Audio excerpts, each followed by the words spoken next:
Hello, my friends. All right, here we are. We are coming to the end of Book 1 in the Tale of Despereaux. It's been a wild ride so far. We have a mouse who's fallen in love with a human princess. That love has put him in front of the Mouse Council, and the tribunal has decided to send him to the dungeon. They have sentenced him to death. And that death is a pretty awful death. It's being sent down to the dungeon to be eaten by rats. Oh, my gosh, I can't imagine.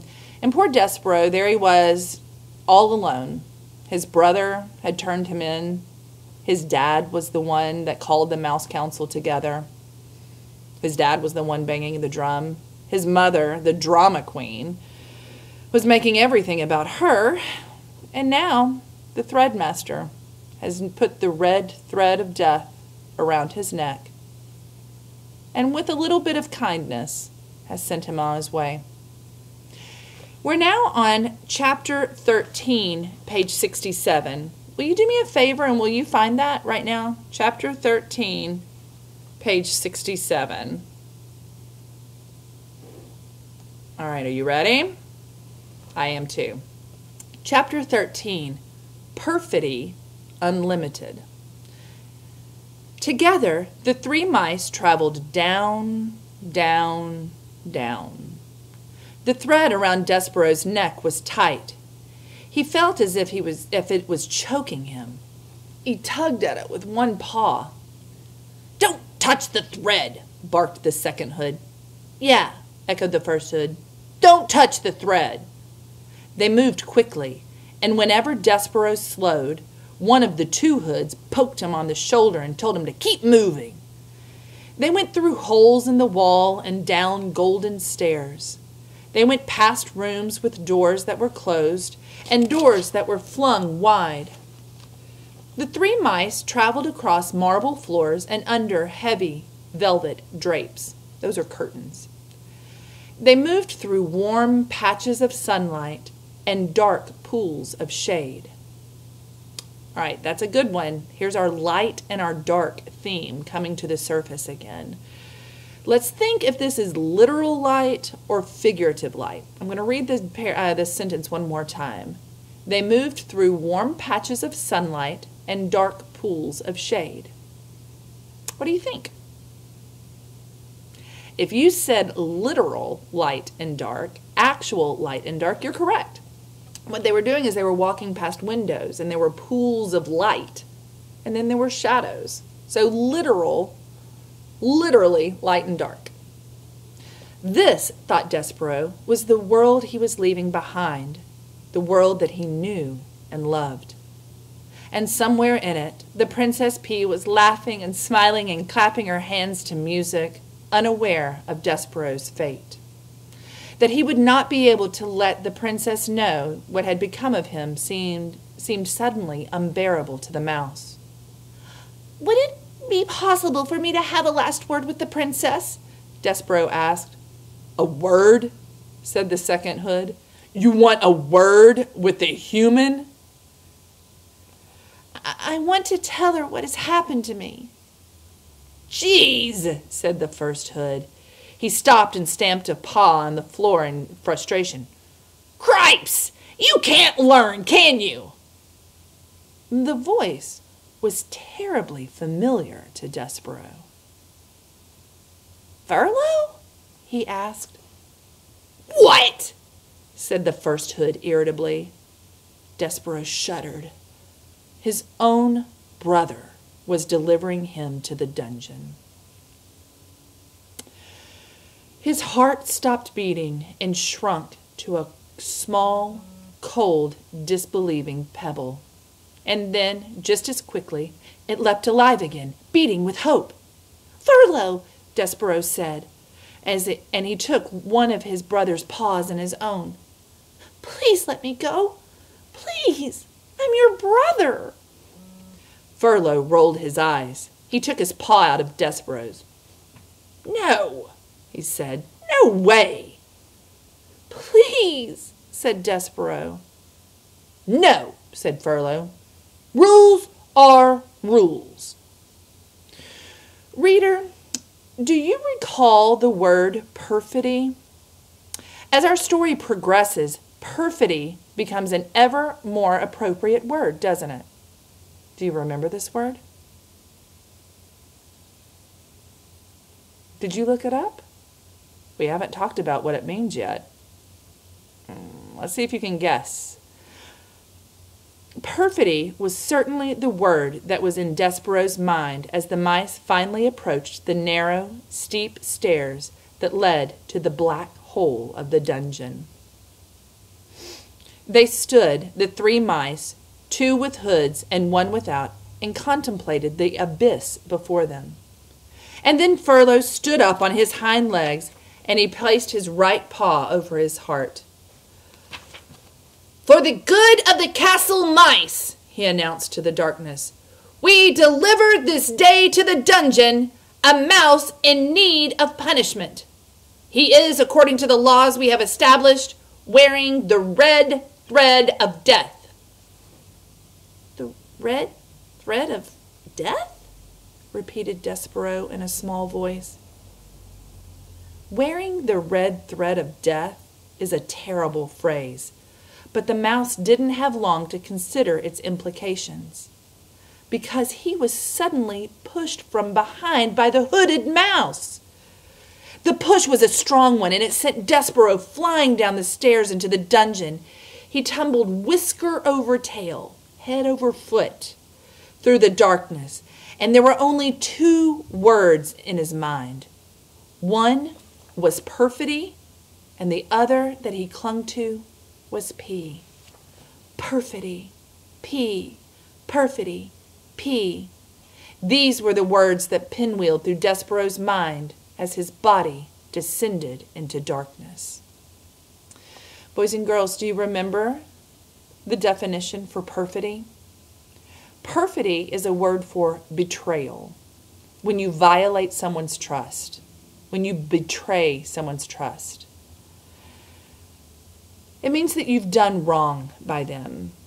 Perfidy means betrayal. So I want you to think about that as he's falling into the dungeon where he is sure to be eaten by rats. He's thinking betrayal. Princess P. Betrayal. Princess P. Can you imagine the highs and the lows, and all he wants is to be loved? And all that has happened in his life has been perfidy, betrayal. Betrayed by his brother, betrayed by his father, and I would argue that he was betrayed by his mother as well. Chapter 14, Darkness. Despereaux lay on his back at the bottom of the steps and touched the bones in his body one by one. They were all there, and amazingly, they were unbroken. He got to his feet and became aware of a terrible, foul, extremely insulting smell. The dungeon, reader, stank. It stank of despair and suffering and hopelessness, which is to say that the dungeon smelled of rats. And it was so dark. Despereaux had never before encountered darkness so awful, so all-encompassing. The darkness had a physical presence as if it were had a physical presence as if it were a being all on its own, meaning it felt like the darkness was a creature, had its own self. The mouse held one small paw in front of his whiskers. He could not see it, and he had the truly alarming thought that perhaps he, Despereaux Tilling, did not even exist. "Oh, my," he said out loud. His voice and the smell echoed in the smelly darkness. "Perfidy," said Despereaux, just to hear his voice again, just to assure himself that he did exist. "P," said Despereaux, and the name of his beloved was immediately swallowed up by the darkness. He shivered. He shook. He sneezed. His teeth chattered. He longed for his handkerchief. He grabbed hold of his tail. It took him a long, frightening moment to even locate his tail, so absolute was the darkness. To have something, anything to hold on to. He considered fainting. He deemed it the only reasonable response to the situation in which he found himself, but then he remembered the words of the threadmaster. Honor, courtesy, devotion, and bravery. I will be brave, thought Despereaux. I will try to be brave like the knight in shining armor. I will be brave for Princess P. How best for him to be brave? He cleared his throat. He let go of his tail, and he stood up straighter. Once upon a time, he said out loud to the darkness. He said these words because they were the best, most powerful words he knew, and just saying them comforted him. Once upon a time, he said again, feeling a tiny bit braver. There was a knight, and he wore always an armor of shining silver. Once upon a time, boomed a voice from the darkness. A knight in shining armor? What does a mouse know of such things? That voice, the loudest voice that Despereaux had ever heard, could only, he assumed, belong to the world's largest rat. Despereaux's small, overworked heart stopped beating. And for the second time that day, the mouse fainted. Chapter 15. Light. Told you it was the theme. When Despereaux awoke, he was cupped in the large calloused hand. That's a rough hand. Like when you've been working a lot, those rough spots on your hand, those are called calluses. So he was held in a large, rough, calloused hand. In the calloused hand of a human, and he was staring into the fire of one match. And beyond that match, there was a large, dark eye looking directly at him. A mouse with a red thread, boomed a voice. Oh, yes, Gregory knows the way of mice and rats. Gregory knows. And Gregory has his own thread marking him. See here, mouse? And the match was held to a candle, and there a candle sputtered to life, and Despereaux saw that there was a rope tied around the man's ankle. Here is the difference between us. Gregory's rope saves him, and your thread will be the death of you. The man blew the candle out, and the darkness descended upon the man's hand, and the man's hand closed more tightly around Despereaux. And Despereaux felt his beleaguered heart start up a crazy rhythm of fear. Who are you? He whispered. The answer to that question, Mouse? Oh, sorry. The answer to that question, Mouse, is Gregory. You are talking to Gregory the Jailer, who has been buried here, keeping watch over the dungeon for decades, for centuries, for eons, for eternities. You are talking to Gregory the Jailer, who, in the richest of ironies, is nothing but a poor prisoner here himself. Oh, said Despereaux. May I get down, Gregory? Let's stop here really quickly and explain who Gregory is. Gregory is the jailer. He is the boss of this dungeon prison. However, he too says that he is kind of a prisoner down there. He doesn't really get to leave. He has a rope tied around his ankle. He says that his rope will save him. It keeps him alive. I want you to think about why someone who works in total darkness would need to have a rope secured to his leg. Now we know that red thread of death is a signal to Gregory the Jailer and presumably all the rats down in the dungeon, that this mouse was up for grabs. Ooh.